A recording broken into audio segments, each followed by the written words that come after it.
So we're here at Corn College with Bob Utterback. Just gave a presentation about the futures market strategies.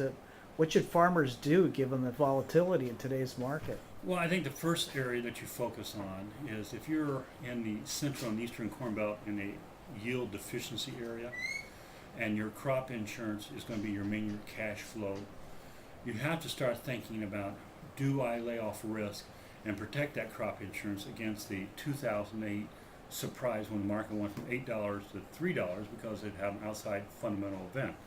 Not saying it could occur, but dollars and cents on the table are getting so significant. Can you afford to not have the crop insurance premium there?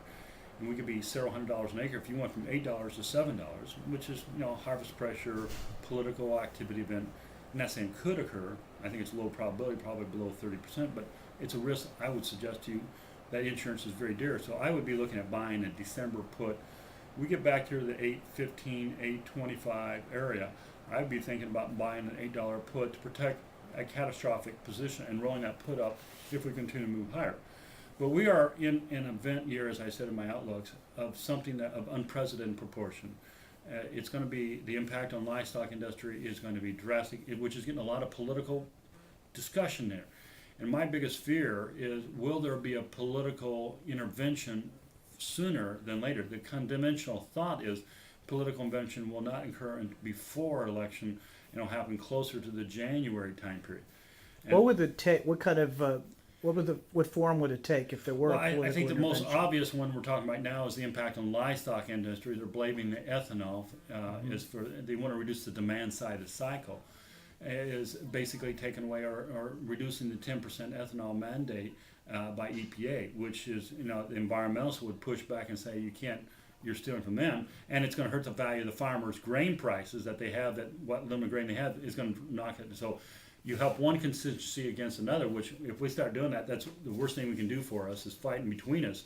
We have to have a unified effort. Everybody has to make money, but my concern would be they do something on ethanol that could knock the market for a loop. And that would, if you have crop insurance, remember by the November time period, the month of October will be very critical. They could do themselves a lot of good by dropping the prices down in October to reduce the benefits. I'm not saying they would, but it's a risk. And with much political pressure we're hearing right now, I don't know if I could sleep at night knowing that I haven't got a crop and my whole cash flow is going to be in crop insurance, which is not going to be determined until all through the whole month of October. I want to kind of have that guarantee, especially on my 820, 840 level. Well, you mentioned some things need to get worked out in the livestock industry before you'd even consider reducing the ethanol mandate. What were those things? Well, I think the livestock industry is now knowing that grain prices are really going to get tight. And, this summer we had really hot, dry temperatures. I think it's going to affect consumption rates. So the litter sizes that we know are going to be down. So that's going to be very bullish for hog and cattle prices next spring and summer, which will affect retail prices, which will affect consumer, which becomes back to a political issue. And so a lot of people are trying to say we need to keep any herd liquidation to a minimum. But I don't think the herd liquidation is starting now. But there's more talk, and I think what livestock people are trying to get is they want to get grain prices down so they don't have to liquidate. I believe, since we're talking about it so much, that they're not liquidating their capacity until they know the corn yield is not there. And that means the demand is going to be stronger than the trade is currently factored in for the last quarter this year. And the demand rationing really won't start until the first or second quarter of 2013.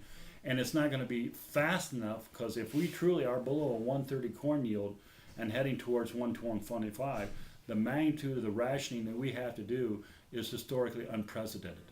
And this means that in a time period when we got a lame duck presidency, after administration November 7th to the new administration, will they extend the farm bill? Because the current farm bill doesn't have a disaster payment provision in it for next year.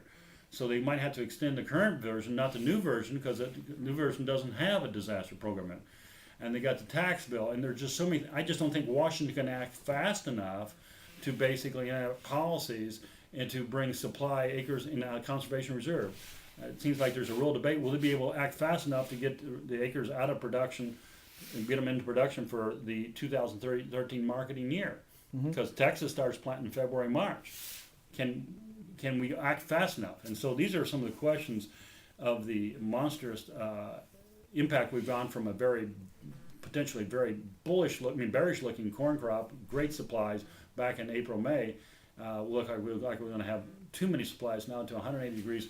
We're going to have one of the worst disasters in the last 42 years in reference to corn and bean production. So you mentioned in your presentation that this is an historic year. It's a year that we'll always look back to and remember. This will be a benchmark year when you're talking to your grandchildren. I remember when. And this will become one of the new standards that we look at. And it is a paradigm, the new volatility that we're in is marketers. The problem about marketing is not a static thing. It's a dynamic thing. Marketing has to adjust to changing environmental events. And we've had an environmental event, a historic proportion, and it's caused marketing to adjust. And those that adjusted did very well. Those that just sold the cash and forgot about it, because it was the easy thing to do, have now got some hardcore decisions that they have to make that are very, very difficult. And there's no simple solution.